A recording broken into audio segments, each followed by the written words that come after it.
And I want to welcome you all to this conversation about lessons learned from a new master's program in environmental education. My name is Eban Goodstein, and I am the director of the graduate programs in sustainability at Bard College in New York. And tonight we're going to be talking about a master's program that we started about 5 years ago, 4 or 5 years ago, in environmental education. We already had 2 graduate programs at Bard. One in a Master's of Science program in environmental policy and climate science and policy, and then an MBA in sustainability. And we were looking to really flesh out the offerings. I'm going to bring in one more of our panelists, and we have one more to join us, so we'll be a full complement here in just a moment. Welcome, Khadijah. And so we looked around at the landscape of education programs, because our theory of change is really threefold, right? That if you want to get into the business of changing the future, that there's 3 ways to do it. You can change the rules, and we had a policy program. That's what our policy graduates can do. You can change the game, and that's what our business students were interested in. But we really had another area that we needed to engage with, and that's the changing of minds, right? And at many levels, that's kind of the most fundamental, because if we don't engage young people in an understanding of kind of the fundamental lessons of ecological literacy and awaken their innate biophilia, there's not going to be many people around who want to change the rules or who want to change the game, and our interest in protecting the natural ecosystems that nurture and provide for us will disappear. So the idea is that environmental education, ecological education is sort of fundamental. And we looked around to sort of evaluate the landscape, and we're surprised to find that there were only 5 or 6 other graduate programs in the country that were titled Masters of Education in Environmental Education or Sustainability. And this was surprising to us because essentially, as you all know, we don't do environmental education in the schools, in the public schools. And instead, in every sizable community, there is an ecosystem of museums, science centers, nonprofit organizations that try and fill that gap, that supply the after-school, summer school, and in-school training for and education for increasingly a generation that is growing up on screens and has even less exposure to the natural world than the generations that came before them. So the challenge is real, and we felt that there was a need for a professional degree for people who wanted to move into this space. You obviously don't have to have a master's degree to be a frontline environmental educator. You can do that quite well with a bachelor's degree, but a degree that really would sort of provide professional training for people that wanted to move into this space and support and grow that ecosystem of nonprofit organizations that is providing this vital service to our communities. And that really is the background for the conversation tonight. We've had, I think, 4 graduating classes now. We're into our 5th. And I think our thesis has really been borne out in terms of the learning that our students have been undertaking, and also in the jobs that they've been getting. So tonight we have a fabulous panel for you. We have with us 3 of them, and I'm waiting for the 4th, which was sort of part of the reason that we were having challenges here in the beginning, and hopefully she'll join us momentarily. But I'm going to give them brief introductions and then allow them to talk a little bit more about the work they're doing. So Scott Kellogg is a faculty member in our environmental education master's program. And he holds a PhD in a related field, science and technology studies, and is a practitioner. And he'll tell you more about his work. He's the author of a recent book on environmental education that we'll discuss a bit tonight. And Scott has really anchored our curriculum, and we're really lucky to have him kind of helping our students explore the pedagogical landscape. We also have an alum of the program, Khadijah Spence is with us. And Khadijah graduated, I think, 2 or 3 years ago from the program, and is currently employed as an educator at a synagogue. I believe that's her current job. And she'll tell us a little bit more about that. And then finally, we have a student named Ben Harris, current student, who has been active in our program, and he'll kind of give the student perspective, talking about the coursework and then his plans to pursue an internship in this space, because that's a big part of the work we do. So without any further ado, let's jump into our panel and some questions. So I'd like to start off just asking the panelists to just tell us what kind of environmental education work are you doing now or interested in doing, and what do you find most fulfilling about it, about teaching environmental education? And we'll start with Scott. Sure. Thank you so much. Yes, my name is Scott Kellogg. I'm the educational director at a nonprofit organization in Albany, New York, that is called the Radix Ecological Sustainability Center, in addition to being faculty at Bard College and teaching in the Master's in Environmental Education program.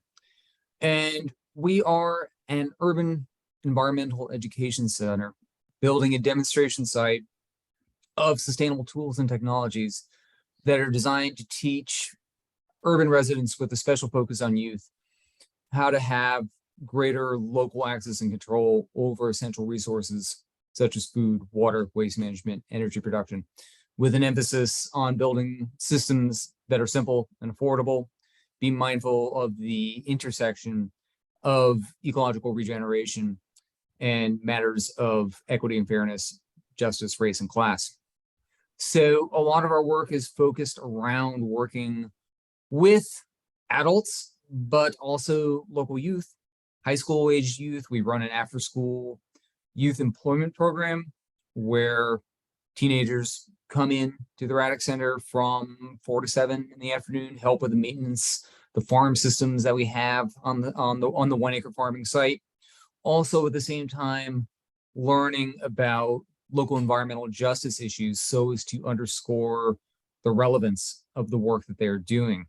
We additionally do programming with elementary school age students. We just wrapped up a program last year where we were doing garden-based and environmental education in 11 of the city's elementary schools. We have elementary schools regularly come to visit the center, seeing similar types of systems modeled at their own school and also at Radix itself. So that's just, a real quick synopsis of the work that we're doing. What I find to be so rewarding about it is what Eban had mentioned previously about the work of really changing minds, that it's one thing for us to create laws and structures that are going to create frameworks for the implementation of sustainable concepts and equity and justice, which is all very important work and an integral component of it all. But for these systems to be valued, for them to be maintained, and for them to be supported in a way that's coming from any place other than a sense of obligation and guilt, we really need to cultivate a sense of love and familiarity and reciprocity and connection between people and the more than human world. And it's critical to do this work for all ages of people, adults, but particularly important, and in some ways arguably easier, with a younger population whose hearts and minds are open to so much. So if we can instill this sense of love and reciprocity with the non-human world, the young people, and we'll pass that on to generations to come. And in that way, we can ensure that the work that we are doing today, or if not ensure, but at least have some assurance that it's going to be cared for and protected in the generations to come, because really so much of the work that we're doing is multi-generational in nature. It's likely not going to be solved within our lifetimes. So it's a way to really send a message into the future. And that's really why I see so much value in the work that we do. Thank you, Scott. Now we'll go over to Ben Harris, who is actually a current student in the program. So we heard Scott's perspective on all this. So Ben, tell us about your interest in environmental education. If you're doing some work now, tell us a little bit about that and what draws you to it. Yeah, so as Eban's mentioned, I am a current student, and my path is a bit different than other students within this program. I'm actually a part-time student and working full-time right now at the New York State Department of Environmental Conservation as an educator within the Hudson River Estuary program. And a lot of my work focuses on science education with students ranging from middle school to college, and really engaging those students in science research, and working with community members through community science initiatives. And I really enjoy this work because it helps break down the barriers between community and young students and science research.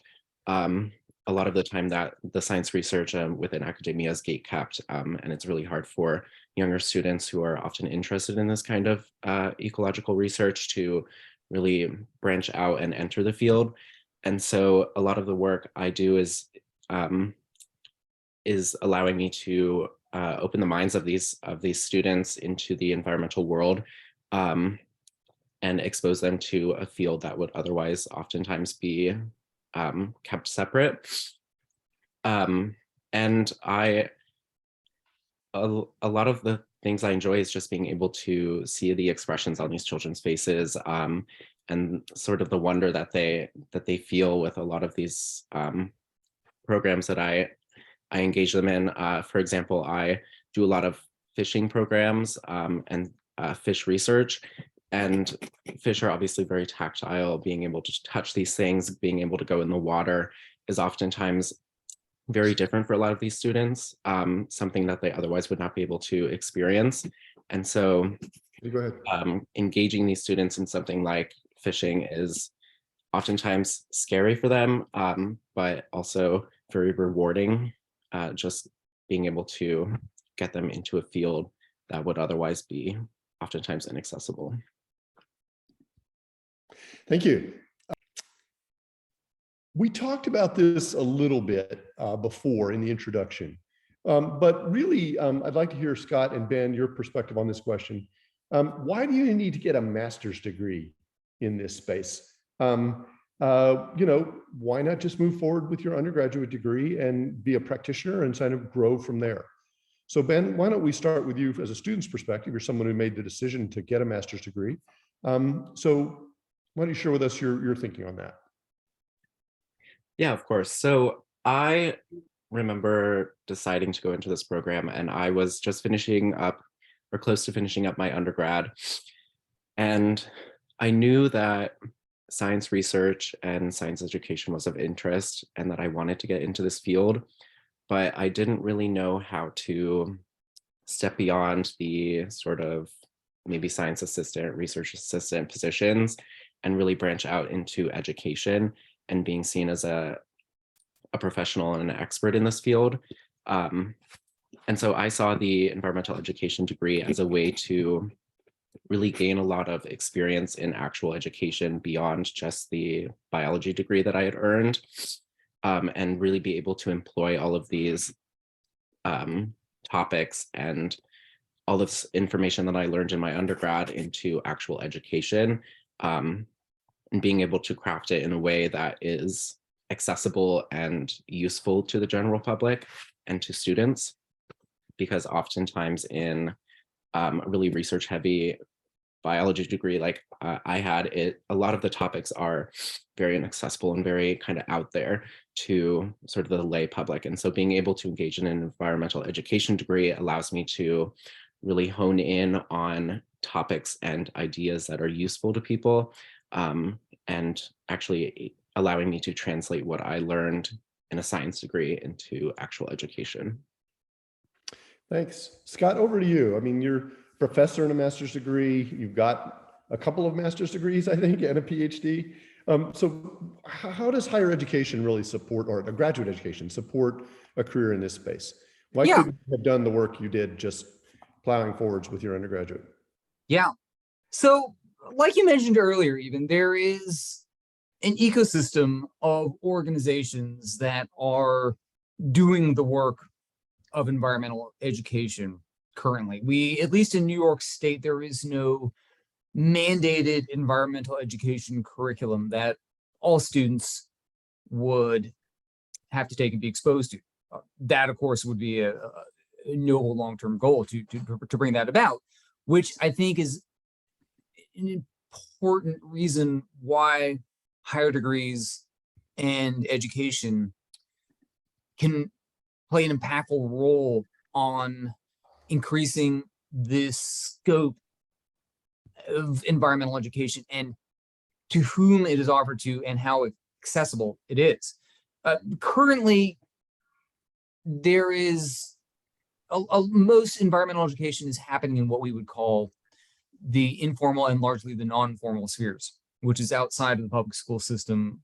Like you mentioned, a collection of nonprofit organizations and museums and various groups that are providing these types of services.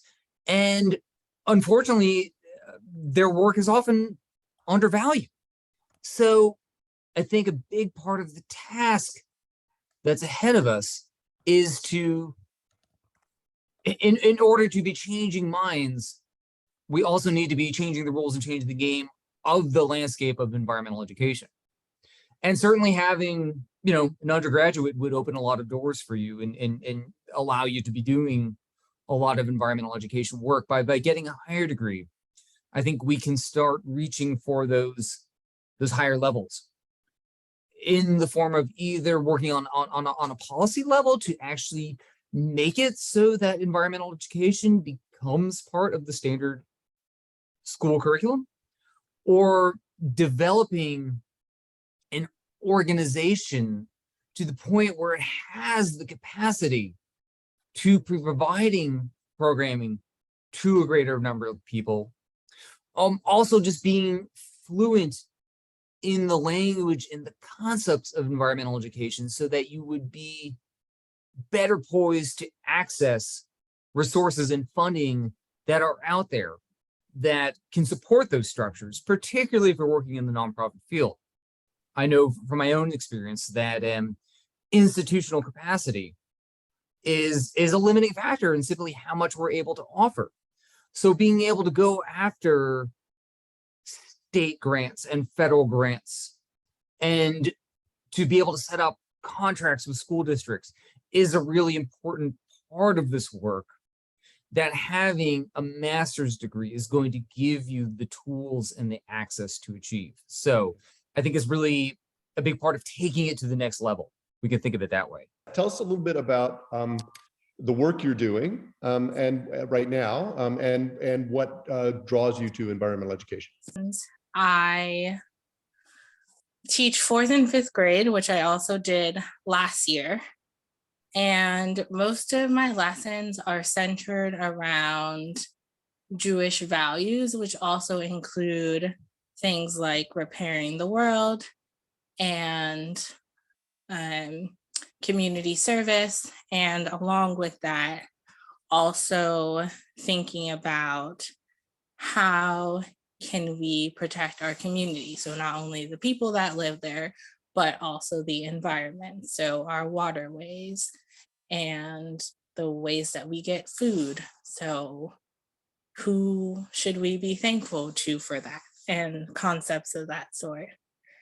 And I got into environmental education because I was involved in an after school program that allowed me to not only learn about the Hudson River, but also do programs on the river, such as seining and sailing and plant and fish identification.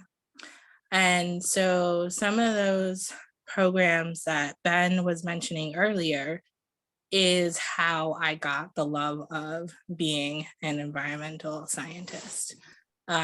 Why I switched from science to education, because I really wanted to be a teacher.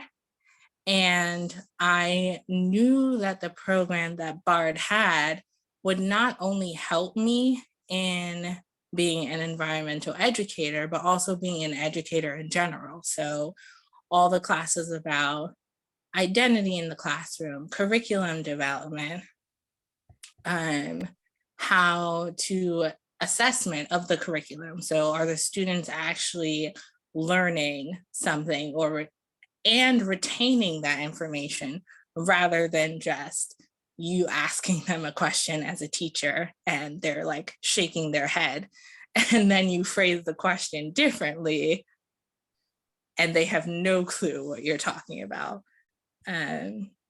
Yeah, so that's what drew me to the graduate program at BARD. Great, thank you. We're going to move on to another question now, which is, as we think about environmental education in this day and age, there we go, there's our fourth panelist. This is Dr. Carolyn Ramaley, who is the Associate Director of the Environmental Education Program. And she and I have been fighting a battle with Zoom in the background of this conversation for the last 15 minutes to enable her to join us. And we will have to dissect what the problem was when we get a moment. But Carolyn, are you catch your breath? I'm going to ask you just to quickly introduce yourself, and then I'm going to hit everybody with a second question. Perfect. So hi, everyone. I'm so sorry to be so late, but I'm really delighted to be here with you this evening. As Eban mentioned, I'm Carolyn Ramaley. I'm the Associate Director of BARD Center for Environmental Policy, so of this really fabulous MED in environmental education. And my favorite part of helping to administer this program is really thinking about and continuing, I think, to respond to ways that we can improve the curriculum. So hope to have a chance to kind of dive into a little bit more of the lessons learned part of the evening, and where we started out and where we are now. Well, maybe this next question will help us get there. So I think one of the things that we have learned and sort of migrated towards was that in this day and age, environmental education really needs to center on providing access to historically marginalized populations. And we've really evolved a mission of cultivating an intersectional analysis of ecology, equity, and justice, trying to push the boundaries of inclusiveness in the environmental education field. And I think that's really become our mission. So we'd like to talk, Carolyn, from you, and also from Scott and Khadijah and Ben. How have we done this? And now, Scott, you have a new book out in this area. It's a great book called Urban Ecosystem Justice: Strategies for Equitable Sustainability and Ecological Literacy in the City, which is a great title because you talk about all of those things in the book. But can you summarize briefly the idea sort of behind the book and in many ways behind our master's degree? Yeah, sure. So the book is at two significant challenges to promoting more just and equitable cultures and societies, particularly within urban environments.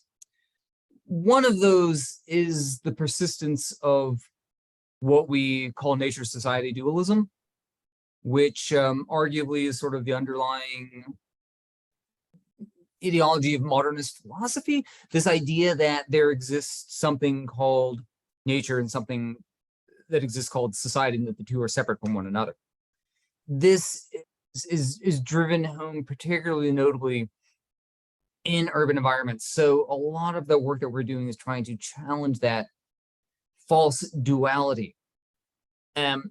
This comes a lot about through an attitude that is persistent in traditional environmental education, which talks about nature as being something external to the city, right? That if you want to go experience pure nature, that it's necessary to go to the Catskills or Adirondacks. Not that there's anything wrong with those places, that you can't have a transformative experience there. However, for many people, particularly urban residents, those who don't have cars, or those who aren't going to feel culturally comfortable in such spaces, those places are inaccessible to them. That has the end result then of causing populations of people, particularly urban youth, to internalize a lot of negative feelings about the places where they actually live. So a lot of the work that's in front of us then is environmental educators, is to really be taking a page from the environmental justice movement, which has extended the definition of, quote, the environment to include human, social, political, economic processes in addition to the biophysical ones. And from that, to look at cities as ecosystems, and to look at how they can be redesigned so that they're capable of providing residents, again, with their own, more of their material needs, but to seen as places that are worthy of study and interesting places, not necessarily always healthy or high functioning ecosystems, but ecosystems nonetheless. The other component of that is to recenter the social pillar of sustainability. Sustainability, as it was originally defined in the 1970s, being mindful of the environmental, the social, economic dimensions of life. What we've really seen in recent decades is a greater emphasis put upon the economic aspects of sustainability, why there's been a marginalization of matters of equity and fairness and race and class. So we want to be really explicit about recentering that and looking at this sort of intersectional ecology and thinking about how do matters of fairness and equity and justice apply to things such as soil, water, air, non-human life, climate. So that's really the crux of the central theory to the book, but also really what's underlying in my approach to teaching and the message that I'm trying to get across about how we can make environmental education relevant and accessible to populations of people who historically have been left out of it. Carolyn, maybe you could talk now about your feeling and sort of the work you've done to kind of reshape the curriculum in that direction. Yeah, oh, absolutely. And I think I'd want to highlight 3 different aspects of the curriculum that I think have really grown along with this mission, but also in response to really great feedback from students like Ben and Khadijah, who we really depend on to help co-create the program with us, to really shape the program. So the first place is really in the development of experiential components to our first year curriculum. When the curriculum was first imagined, we really very much modeled it on the curriculum for our environmental policy program, which is an intensive, very academic first year, and then an internship and capstone second year experience. And I think what we came to realize with the MED program was that we needed to build in more experiential components to that academic first year, and to give students a real opportunity to be out in the community. We are so lucky here in the Hudson Valley to be really rich in environmental education organizations. So to give students an opportunity to connect with those local environmental education organizations and have a kind of a mini internship experience actually in that first year. So we've developed a practicum course in the spring semester of the first year that allows students, as I said, to, spend 8 to 10 hours a week really focusing on an area of their practice that they would like to develop. So potentially working on curriculum development or getting experience with an age group of students with whom they haven't had a lot of previous experience, or really being able to reach out to organizations that are doing especially the kind of work that Scott is speaking of, whose mission it is themselves to really be bringing students into their farm environmental education in particular locally, who otherwise have had an experience of kind of food injustice in their lives and in their families. And so that's been a really rich experience for our students. I think that the second place I would want to talk about is actually in some of the academic work. So we've redesigned our January term experience. We have a 2-month intensive January term in the first year again, that this past year, pardon me, 2 weeks, sorry, not 2 years. Did I say 2 years? Oh my goodness. Yeah. 2-week January term experience that this past year really focused on a newly acquired piece of our campus. It's called Montgomery Place. I don't know if any of you are familiar with the way large swaths of property were developed along the Hudson River, but were after the displacement of what has now become the Stockbridge Munsee indigenous communities, were developed by Dutch colonial settlers and in kind of big mansion chunks along the Hudson River. And Bard fairly recently added to its campus, to the south of campus, one of these pieces of land. And it had previously been owned by a kind of Friends of the Historical Montgomery Place. And the narrative around the building and passing on of that land was very much centered on kind of from a settler perspective. And so our challenge as a January term group this past year was to really unsettle that perspective and to bring in kind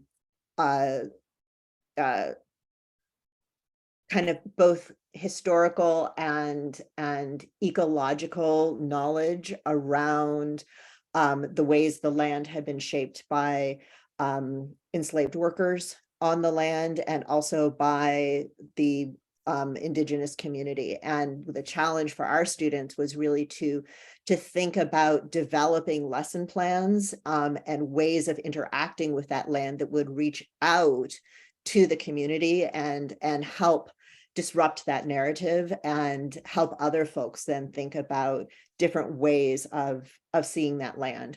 And the third place, I think, is in students' own individual research. So we've increasingly had students like Khadijah and Ben who are really interested in diving deep into the literature on traditional ecological knowledge, on access and equity around green space, on working themselves with indigenous communities. We have a student right now who is centering their capstone research on developing a guiding program for a community in collaboration with that community in Oaxaca, Mexico. So really just so many opportunities throughout the curriculum and especially experientially based. I would add to that, we've also added a prerequisite course in justice, equity, diversity, and inclusion for all of our graduate students, including our MED students, that helps essentially develop a vocabulary, a common vocabulary for digging in deep into these issues once they get into the classroom. So that's kind of this sort of, I guess, the pedagogical centering, and we've gotten a sense of how students are adapting to that. But let's dig a little more deeply into the experiential dimension of the curriculum. And in particular, Carolyn, maybe you could just describe, you mentioned it, but how does a BARD master's program look just over a two-year or a 3-year period if you're doing it part-time? Absolutely. So as Eban mentioned, it really starts out with some summer work around anti-racism, justice, equity, and inclusion, moves into a kind of an orientation in which students are reaching out. Again, we're paying site visits to local environmental education organizations, getting a sense of place here in the Hudson Valley and a sense of the cohort. Then the first year is this balance of for the environmental education students, coursework in the Center for Environmental Policy programs and also BARD's Master of Arts in Teaching program, along with dedicated courses like Scott's that are very specifically focused on environmental education, and also along with these experiential moments. Then after May of the first year, students move into an internship and capstone second year. One of the really fabulous things for this MED program is that second year can be non-residential. So students, as I mentioned, are everywhere from the Hudson Valley to Portland, Oregon, to this year, Oaxaca. We have a student next year who's hoping to do his internship work in Ecuador. And so students are working with sometimes actually in their very first kind of post first academic year professional experience as environmental educators. A lot of our students get jobs right out of that first year and are simultaneously developing a capstone that usually ends up responding to not only their academic coursework in that first year, but also a really interesting question in the field that's coming up out of their internship or job experience. And then in that final semester, they're taking another class with Scott. And Scott, maybe you could talk a little bit about that capstone class.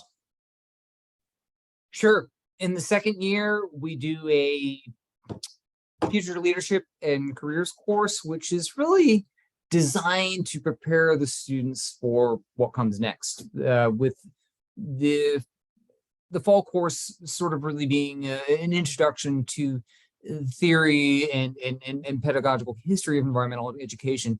The last course is that I teach is more about how do you prepare for a career in the field. So we look at the structure of different entities that students may potentially end up working with, such as nonprofits. What is the nature of the nonprofit industry? We do a deep dive into grant writing, where we have students pitch a hypothetical proposal for a grant, and it can be one that they actually do in fact choose to write at some point, seeing as that proposal writing is such an integral component of environmental education work. We look at what our career options are, discussing everything from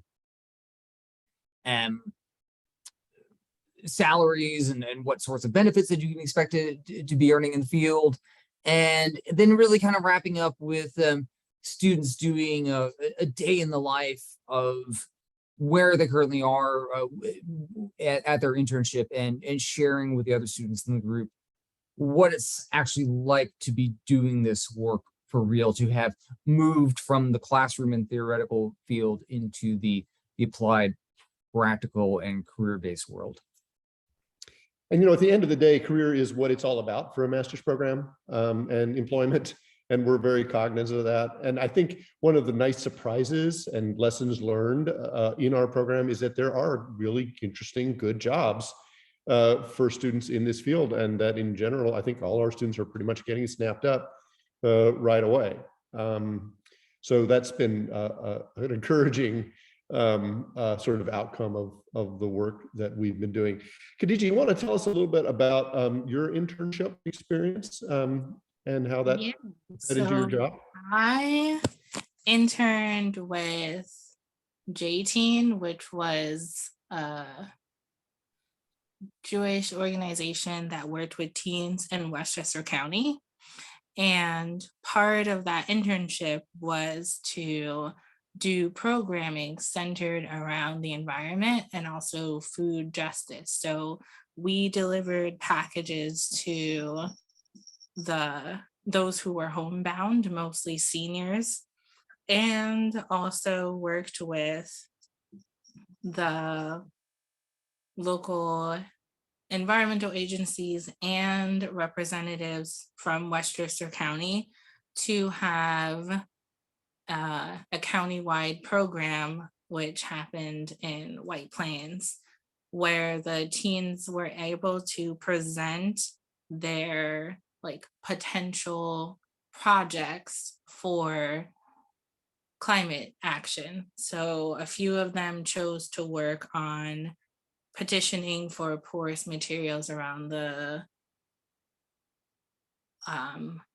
parkway, the Saltkill Parkway, which in Yonkers floods at least 3 times a year. And the houses that are right next to them are privately owned. And then across from that, you have public housing, which also gets flooded. So it's no longer a division between my private house was flooded, but it's also about the whole community is being flooded multiple times a year. And one of the other initiatives that the teens worked on as a group was also looking at trash. So after it rains, you have all this trash collection because it's all flowing down straight into the middle of White Plains. And so one of their petitions, one of the students sketched essentially a robot that would help scoop all that up. And after I finished that internship, I graduated and then went straight to working with Food Corps, where I got to go into the public schools in the Bronx and come in as a food specialist and talk about the different types of ways that they could use food and not have to turn on the oven or the stove or use any sharp objects, because I kept in mind that even as a child, yes, okay, you're not supposed to always be watched by your older sibling, but this is the reality in most of these households where the older sibling is watching the younger sibling. So how can they make meals at home without always having to just take something out of the freezer and pop it into the microwave? So that was the main focus of my service projects at Food Corps, is creating essentially a mini list of recipes that they could use at home and have at home. And also we had 3 recipes that they could do together as a family. One was baking bread, the other one was making jam, and the other one was making a mixed salad where everything was heated. So you had kale and carrots and a berry mix, and you could heat all that up on the stove, and it's just a different way of making a salad. Great. So Ben, you said you're working full-time, but in the program part-time. So I don't know if this is true, but is that full-time job really going to count as your internship, or are you planning to quit that job and do something else for your internship? So the job, well, I guess it will technically count as an internship. I am planning on pursuing another internship after this. So I chose this path because I really wanted to be able to step out of my undergrad and really get to do some work and experience a professional field while also pursuing a higher degree, because I knew that was something that I would want eventually. And so this has really been able to work out, working full-time and experiencing a job that I really enjoy, and that directly applies to my work in CEP. So I still do plan on pursuing another internship after this. Great. And so in many ways, you were right out of undergrad. And so many of our master students have actually done the kind of work you're doing now for a year or two before they come to us. So in some ways you're doing it simultaneously. So one of the common pathways into our program, for example, is AmeriCorps.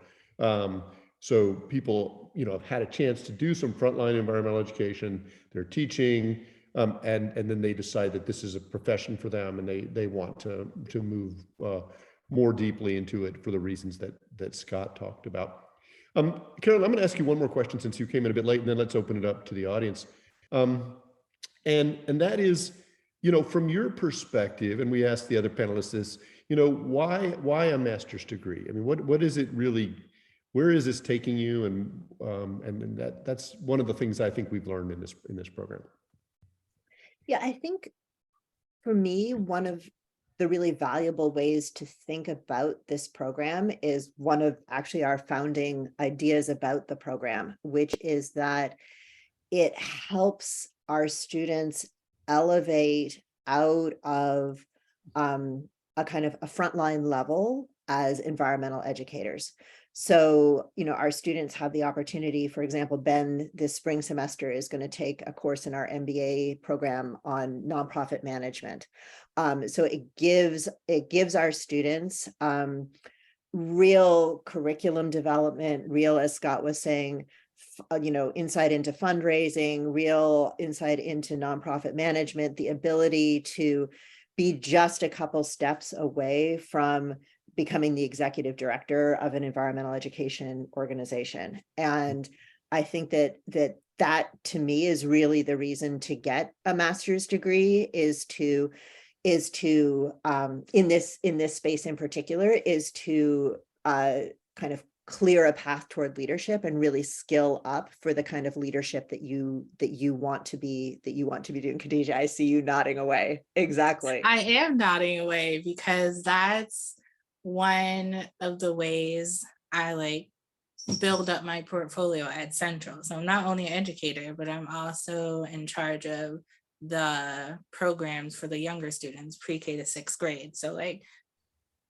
that gives me an opportunity to use all of those leadership skills. Yeah. And on top of that, know how to cater the programs to the students' interests, developmental levels, and physical skills. So yeah, that's why I'm just nodding my head. Yeah, because you are trained to do all of those things in a way that is also related to education, so that when you go out there in the world, you're not stuck with one job. That's the whole part of being part of this program at Bard. You're not going to be stuck in one field. You have all of these skills and they're applicable in many fields. I want to also just a nod to sort of Scott's sort of central role in the program, really giving you all kind of an intellectual framework and an understanding of the history and development of environmental education, as a project.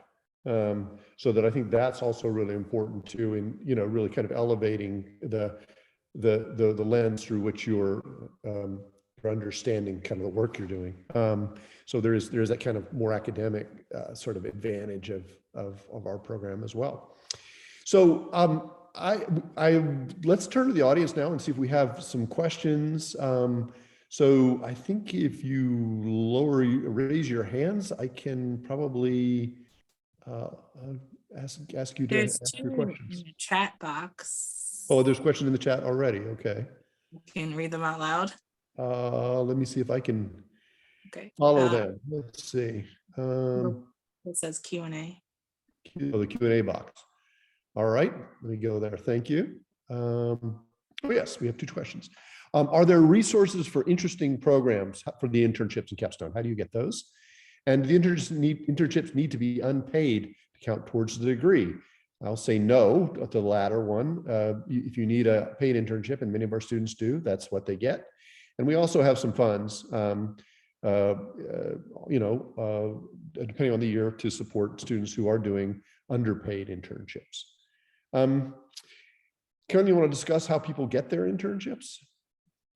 Sure. So the internship process we think of as a mentored process, which means that it's not that we have a host of internships that we match folks with, partly because each of our students, as you have now realized, having met Khadijah and Ben, are really individual and really focused and know what they want to be doing. And I don't think that, we could have a stable of 10 internship organizations that we would just be able to slot people into and have them come out with the kind of really high level substantial experience that we want them to have. So we spend a lot of time during the first year of the program working individually with students, helping them think about potential organizations. Our students do a lot of their own research as well. And we talk about, would this be an organizational fit? Does this seem to meet, where you want to be geographically, but also the skills you want to be developing in your internship so that you really come out with a substantial set of professional skills. And then students replicate that experience. One of the great things about the internship search is that it then kind of builds muscle for the first professional job search. And you already have a really well-developed LinkedIn page. You have a really great sense of interview skills and how to handle yourself in an interview situation. You have a snazzy looking resume and know how to construct a cover letter. All of those things have gone into the internship search. And so then our students feel really prepared when they're going to be first on the job market after they finish the program as well. Khadijah or Ben, anything you would want to add to that in terms of the search?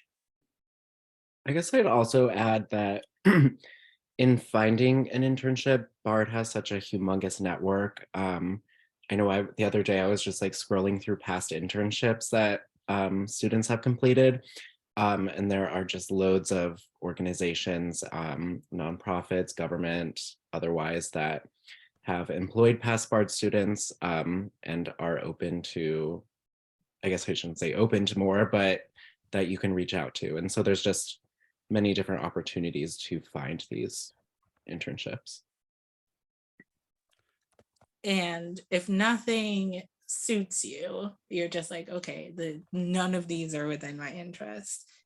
You can do what I did, which was reach out to an organization and say, this is what my internship requirements are.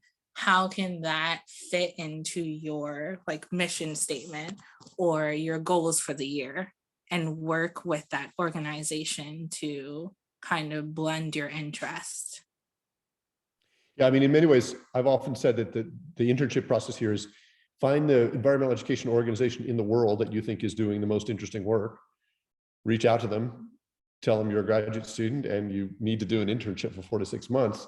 Can we figure this out? And so it really is a chance, it's sort of one in a lifetime chance to kind of, find the mentor in the world that you would want to work with and try and figure out a way to work with them. So I'm not seeing any more questions in the Q&A. Folks could hold up their hands as well, and maybe I can figure that piece out. But I would say that, this is supposed to be a lessons learned thing. And I think sort of the two main lessons that I take away was this was a bit of a hypothesis. We didn't really know when we started this program, would there be demand for it? Would we be able to place our students in good jobs? We did understand what needed to be done, right? We understood that there was this ecosystem of nonprofit organizations who are charged in our nation, because it's not happening in the public schools, with inculcating that love of nature in young people, and inspiring them to become scientists, in their own ways and in their own communities and in their own backyards, but not just scientists, also poets and artists and, philosophers. So how do we awaken that innate biophilia, and then help students kind of learn all of the lessons ranging from science to leadership that a relationship with nature can provide. And then I think the lesson really learned is how environmental education these days is just really tied up with social and environmental justice. And that sort of the old model that it flowed out of, and Scott can speak more to this, I mean, sort of a summer camp in the woods kind of approach to environmental education, is still many people doing it, you know, but it has its place, but it really isn't the way to kind of engage the rising generation of young people. And it also has its real limitations in terms of reaching most of the people on the planet. So rethinking what environmental education has to be is a big part of what we've been doing, along with lots of other people. Any other questions for us that we can answer? Well, I want to give our panelists one final word on lessons learned. Ben, we'll start with you. What surprised you about joining the master's program that you didn't expect? Oh, Put you on the spot, but yeah. I think what struck me when I joined the program was the diversity of environmental education, and how many different pathways that one can take.